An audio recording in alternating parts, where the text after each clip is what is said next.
The next one is root restriction. And again, the question mark text defines it as a near surface layer that is hard for plant roots and water to penetrate.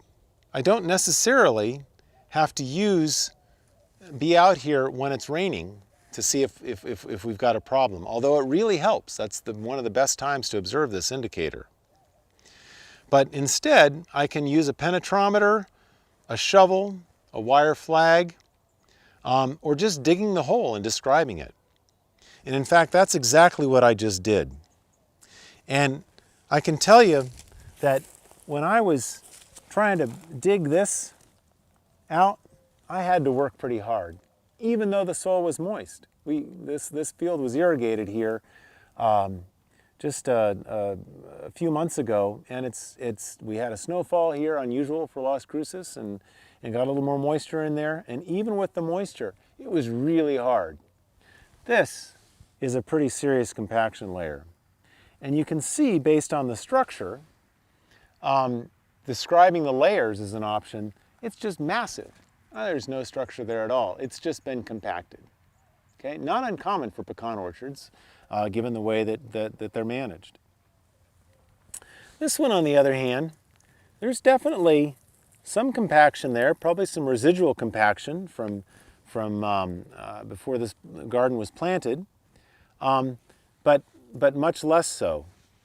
And of course, under those pine trees, it's pretty soft. It breaks up easily. There just hasn't been anything compacting under there. There's been a lot of organic matter. There's been a lot of biological activity, etc., keeping it going. And you can see that when you look at the roots as well. We've got roots here, a lot of them growing laterally. Some of them are making it down through the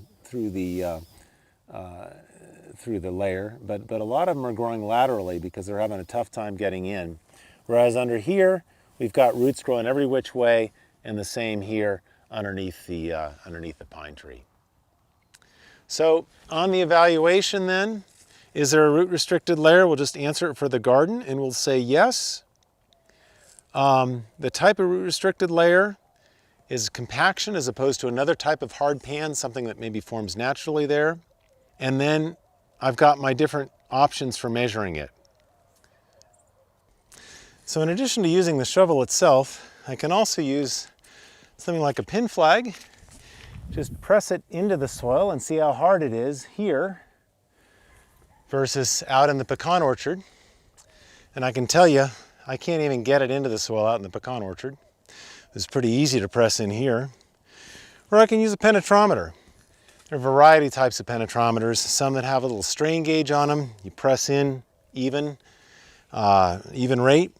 Another one, this impact penetrometer, where I basically just count the number of hammer drops. 1, 2, 3, 9, 10.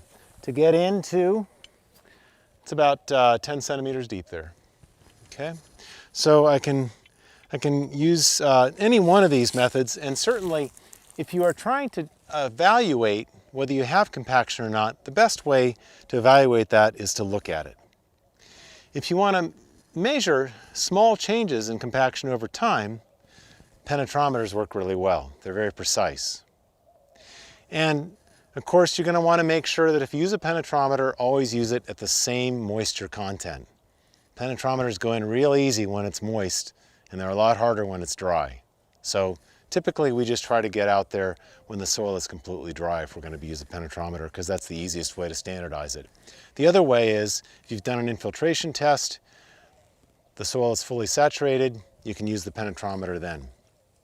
So our next option then is, we've got an other option, that's the middle tab, and then finally the description. So basically the depth to the top of the layer, the thickness, the level of development, and the extent. So for the depth to the top of the layer, let's just go ahead and use this example from the pecan orchard. So the compaction layer actually starts, in this case, right at the soil surface. If that field had been plowed, we might find we've got a plow pan, and in fact, I wouldn't be surprised if we do have another compaction layer deeper down from when it's been subsoiled in the past. But let's just for now look at this surface compaction layer. So the depth of the layer would actually be 0. It starts right at the top. The thickness, well, it starts to break up a little bit down there. It's still pretty compacted. And the level of development is severe. This is not unusual for pecan orchards. It's one of the reasons why we have to rip them from time to time, given the combination of management. And the extent, it is extensive. It is throughout that pecan orchard.